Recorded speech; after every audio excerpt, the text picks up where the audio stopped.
Hey guys, this is Crafty Ghost coming at you with my review on a game that changes up the current formula of modern day and futuristic first-person shooters by taking us back in time to the war to end all wars.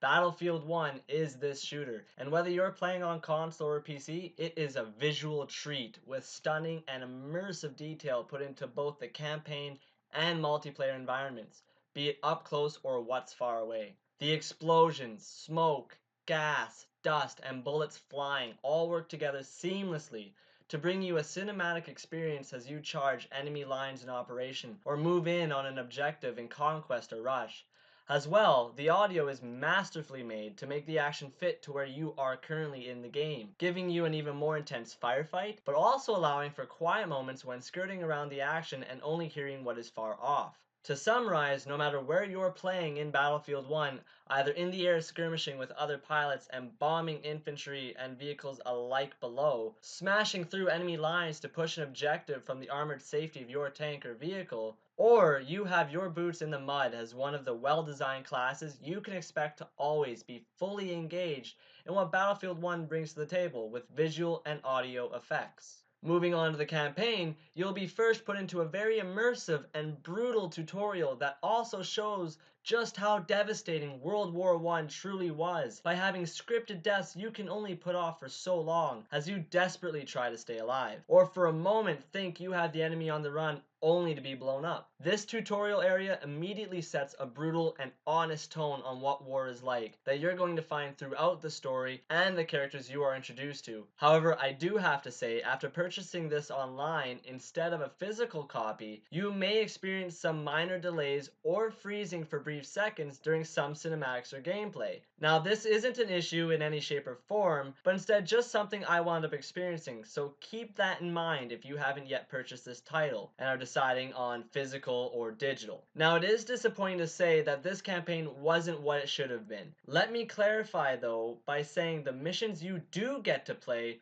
are fantastic, and finally something to look forward to when playing a Battlefield game, as the emotional and character development is the best DICE has produced in years. However, I found that you'll be finished in an average of only 5 hours, which is just a shame with what was showcased to us and should have been expanded on to feature more well-written stories that could have been told. Still though, these missions are something you're going to feel attached to, as each mini-story has a well-designed arc and storyline for the time period. Now, another issue I had was in dealing with the cinematics themselves, and this was in the sheer unbelievable survivability on some of the characters, who would receive multiple life-threatening circumstances throughout their arc and yet walk away from it all without any serious injury. As well, repairing your vehicle in the campaign while inside feels a little too easy for the speed you repair at and the amount you get, somewhat lowering the difficulty of the firefight you are engaged in. You'll also experience some nicely developed stealth missions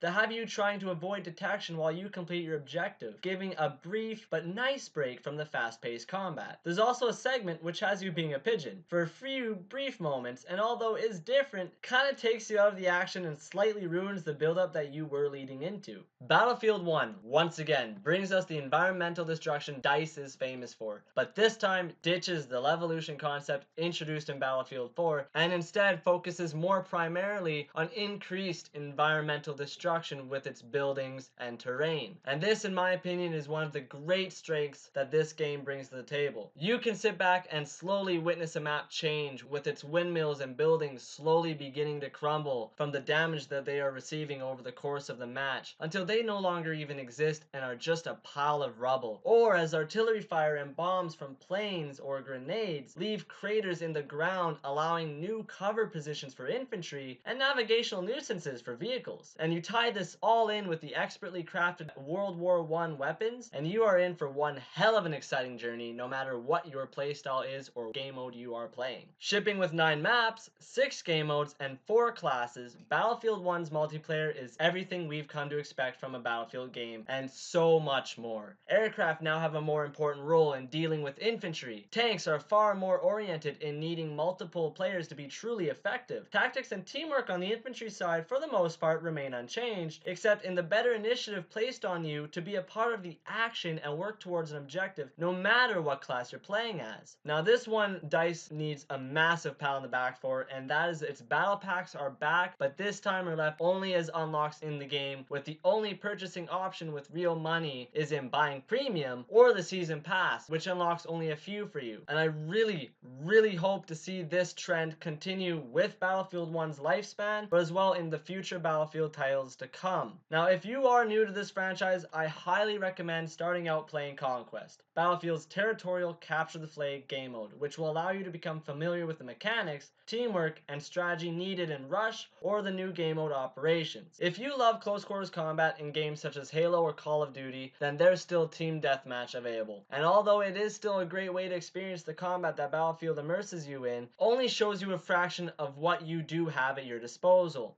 Now, for returning Battlefield players, as well as rookies, DICE has brought us a new tug-of-war-like game mode known as Operations. This mode is by far the most intense in terms of combat and strategy, with you constantly trying to overrun or push back the opposing team in firefights that just never seem to let up. I would recommend going into Operations more with a squad of at least 2 friends, so that you can better strategize on what you're doing. Dogfights in the air are back, and better than ever, although more planes on either side would have helped add to the immersion that DICE is trying to bring you. As ground battles do rage below you, as you try maneuvering and gunning down your opponent or making bombing and or strafing runs, you can't help but feel more a part of the current match than any previous Battlefield title. The progression of Battlefield 1's class system will start out strong in the content you unlock, but it quickly dies off for larger than needed gaps, making some levels you reach feel way more worthwhile than a majority of what you will be unlocking. This, along with the excessive use of automatic weaponry, starts to take you into a more World War II feeling